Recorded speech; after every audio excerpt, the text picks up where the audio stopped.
Hello again and welcome to another Mordian Glory Warhammer 40k video. In today's episode we are going to be talking about the low-down dirty deceivers of Warhammer.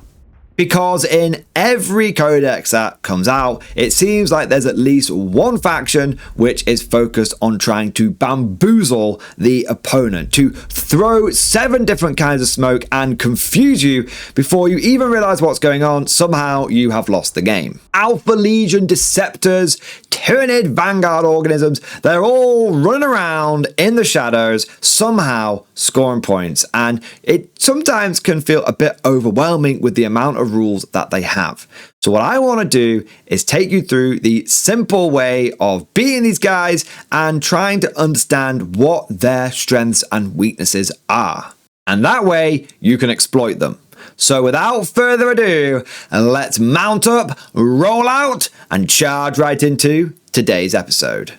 Actung conscripts, Warlord Games is now an official sponsor of the Mordian Glory channel. And not only that, they have given me an affiliate link which I have popped down in the description below. By using that link, you can get your hands on some awesome World War II bolt action miniatures and at the same time support the Mordian Glory channel.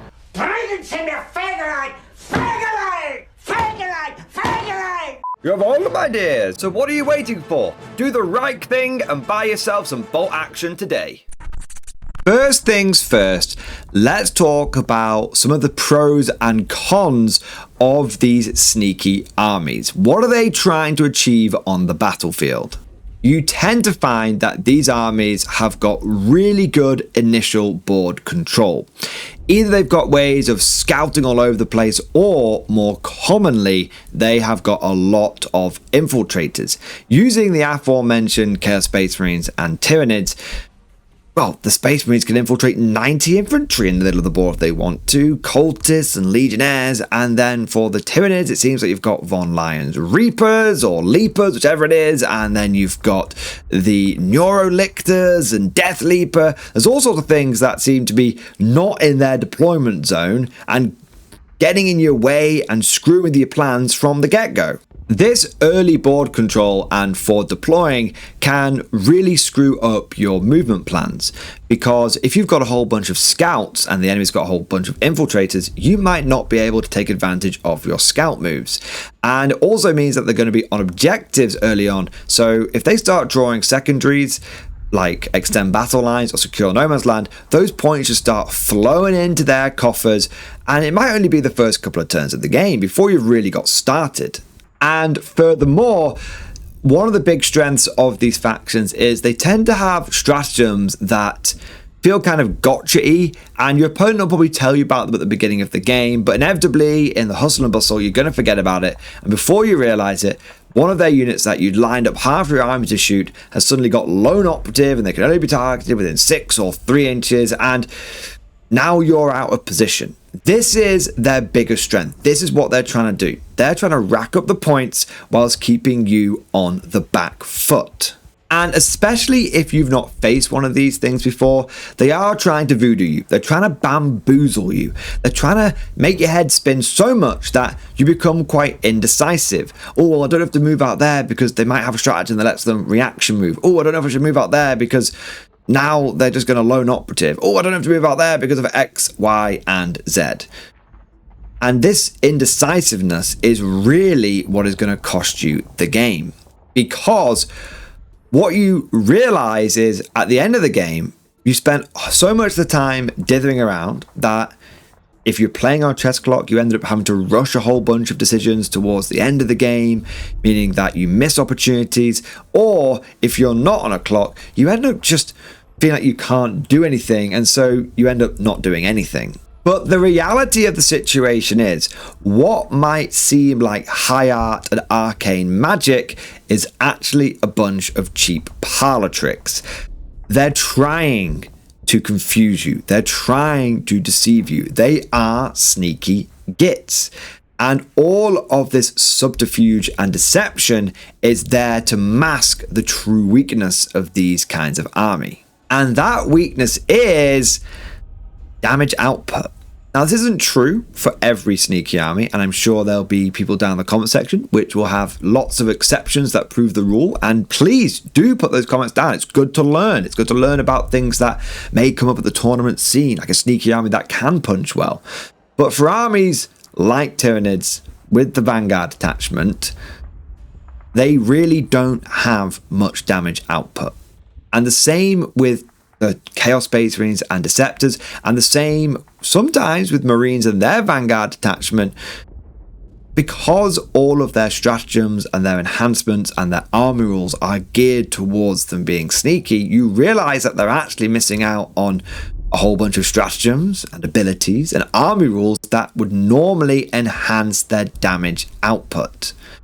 If your opponent has a whole bunch of Neurolictors which are infiltrating up the board, and if you get too close then they're going to battle shock you, that might sound kind of scary. Oh, and if you get battle shocked you might take a few mortal wounds. Oh, that sounds scary. I don't want that to happen. What you realize is that Neurolictor can't do anything to the Leman Russ or the Rogel Dawn that is barreling down towards him. They are trying to sneak around and score points because they can't get into a stand-up fight and win against a lot of armies. That is the big weakness. That's what you want to try and exploit. And often, for the majority of players, the best way of dealing with these armies is just straightforward brute force. In fact, I think this approach can be summed up from a quote from the 6th edition Imperial Guard Codex. The enemies of mankind may employ dark sciences or alien weapons beyond humanity's ken, but such deviance comes to naught in the face of honest human intolerance backed by a sufficient number of guns. And if you want an example from my own experience, first time I encountered one of these sneaky armies was playing against Tyranids earlier this edition. And my opponent, lovely fellow, really nice guy. I played him a couple of times at tournaments. We've always got on very well. He spent about 10 or 15 minutes at the beginning of the game explaining all the things that his army could do, all of the tricks that he was going to employ. And he tried to make me as aware as possible of the gotchas so that when we got into the game, you know, I had been as forewarned as possible. And he said, this unit can do this, and if I get close, this battle shock will happen, and this has got lone operative. This can go lone operative even lower. And I couldn't keep track of it all. There were so many tricks and so many things that my Ogren brain could just not compute. And so what I just took from it was he sneaky, me smashy. And so my opponent had this very intricate and well thought out deployment. And then I just took a mechanized company and just shoved it down his throat. And he just was bamboozled by my very straightforward solution to all the problems that he had thrown at me. Oh, Death Leaper is on an objective in the middle of the open. I can't target him because he's got lone operative. And if I get too close, he'll get lone operative within like 6 inches. I guess I'll just move my Rogel Dawn so that I am like 1 inch away from him and then just shoot him in the face. Death Leaper did not survive that. I see you've got Von Ryan's Leapers, which have infiltrated forward to try and deny my Katachan scout move. I guess I'll just take Strachan and the boys and turn 1 charge them into you. Now I've got my extra movement because I've moved up, and now I've charged and got the extra movement that I needed.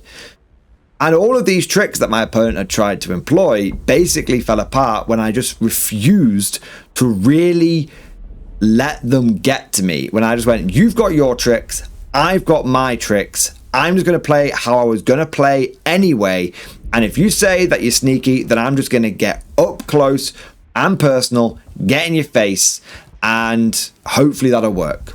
And I've used this approach a few times. I've used it to fight into armies like Nids again and Alpha Legion. I've used it to fight into Vanguard Space Marines, and it doesn't always work. Let me be real, okay? Some players are very good, and they've got lots of nuanced tactics, and they're able to, you know, sneak even sneakier. But for the majority of times that this situation has presented itself to me, going full Ogre Brain and just going Hulk Smash has yielded some pretty positive results. But hey, all of this is just like my opinion, man. Let me know what you think down in the comment section below. Have you played into one of these armies and just felt thoroughly confused and debilitated? And would this approach have helped you?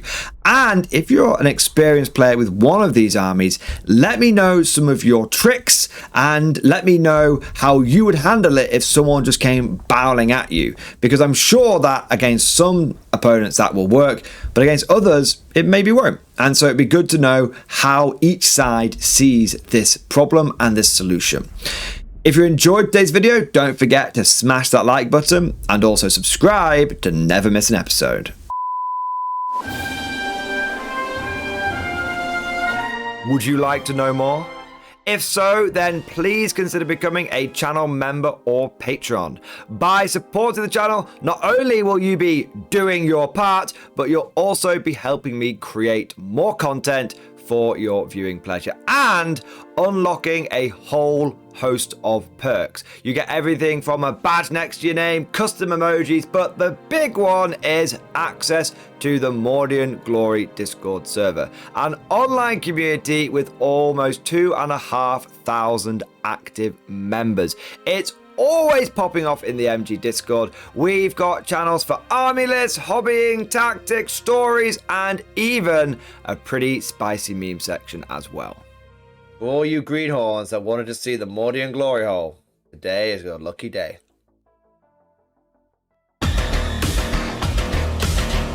And joking aside, I do want to say a massive thank you to all of the current channel members and patrons. You guys are amazing, truly the lifeblood of the channel. I could not do Mordian Glory full time without the incredible and generous support of my members, so thank you guys so much. And last but certainly not least, I want to say a personal thank you to all of my top tier Patreons. These are the War Masters, the people who have truly gone above and beyond the call of duty. So a heartfelt thank you to Alex Dengal, Bonbon Vert, Lord Pryor, Mark Panconi, RJ Scorpion, Swordfish Trombone, Try Again Bragg, John Stubbs, Nick Walsh, Diesel Fox, and August Barney. Seriously guys, thank you from the bottom of my heart. Your support is incredible and it makes a huge difference. Thank you so much. That's all for now. Hope you've all enjoyed today's video, and of course, as always, see you guys next time.